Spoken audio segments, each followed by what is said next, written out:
नमस्कार, स्वागत आहे आपलं स्पाइस कन्या यूट्यूब चॅनलवर। तर आजची आपली स्पेशल रेसिपी आहे की हरभरा उसळ। आता ही हरभरा उसळ खाल्ल्यामुळे आपल्या शरीरासाठी एवढे मोठ्या प्रमाणात फायदे होतात की आपण आठवड्यातून ही एक वेळेस तर नक्कीच खाल्ली पाहिजे। तर याच्यातून आपल्या शरीरासाठी कार्बोहायड्रेट, फायबर, लोह, कॅल्शियम आणि मोठ्या प्रमाणात जीवनसत्वे आणि पोषक तत्वांचा पण आपल्या शरीराला फायदा होतो। तर ह्या हरभऱ्याच्या उसळ खाल्ल्यामुळे आपल्या शरीराची प्रतिकारशक्ती जी आहे ती वाढण्यासाठी मदत होते।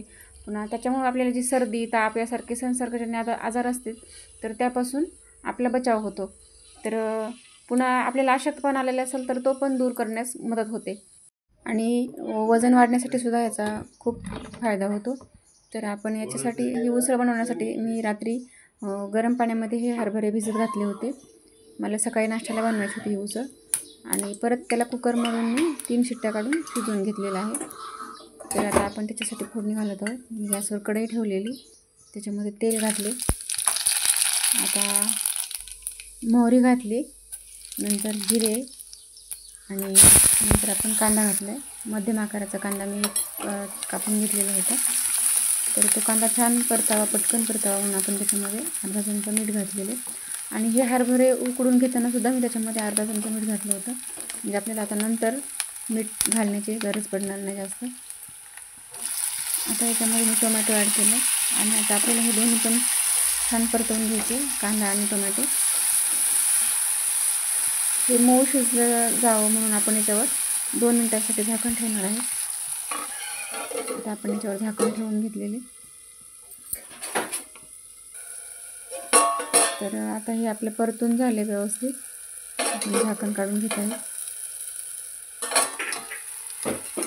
टोमॅटो मी थोडंसं मॅश करून घेत आहे।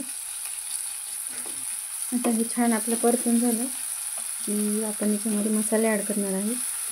तर मसाल्यामध्ये मी लाल तिखट, ही उसळ थोडी तिखट असेल ना तर चवीला आणखीन छान लागते। तर याच्यामध्ये आपण आता हळद घातली, लाल तिखट 1 चमचा घातला आणि गोडा मसाला अर्धा चमचा घातलेला। तर आता आपण हे परत एकदा छान परतवून घेणार आहे। आता आपली फोडणी तयार झाली। आता आपण याच्यामध्ये उकळून घेतलेले जे आपले हरभरे आहेत ते ॲड करणार आहे। तर मी त्याच्यात पाणी शिल्लक होतं तसंच घातलेलं आहे, कारण आपल्याला त्या पाण्यासोबत परत त्याला शिजवून घ्यायचं, ते पाणी आटेपर्यंत। पाणी जास्त घातलेलं नव्हतं मी, पण त्याच्यात शिल्लक पाणी थोडंसं आहे ते आपल्याला तसं शिजवून घ्यायचं, परत ते मऊ शिजले जातील त्या पाण्यामुळे। आणखी आपण अगोदर पण 3 शिट्ट्या काढून शिजवून घेतल्यामुळं आता शिजवायला आपल्याला जास्त वेळ लागत नाही, खूप फास्ट होत आहे शिजून। हे 5 मिनिटांमध्येच आता आपली तयार होणार आहे उसळ। आपल्या चॅनलवर जर नवीन असाल तर चॅनलला सबस्क्राईब करा, व्हिडिओ आवडल्यास लाईक करा आणि तुम्हाला ही रेसिपी कशी वाटली हे कमेंटमध्ये नक्की सांगा। तर आता आपली उसळ जवळपास तयार झालेली आहे। थोडंसं पाणी शिल्लक आहे पण ते 1 मिनिटामध्ये लगेच आटलं जातं। आता आपण ह्याला सर्व करायला लागलो।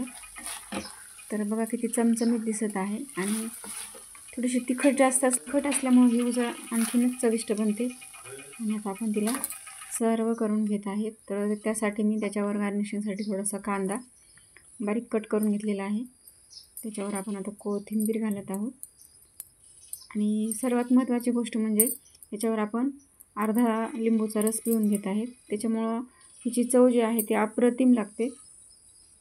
आणि आपला व्हिडिओ पाहिल्याबद्दल सर्वांचे मनापासून धन्यवाद।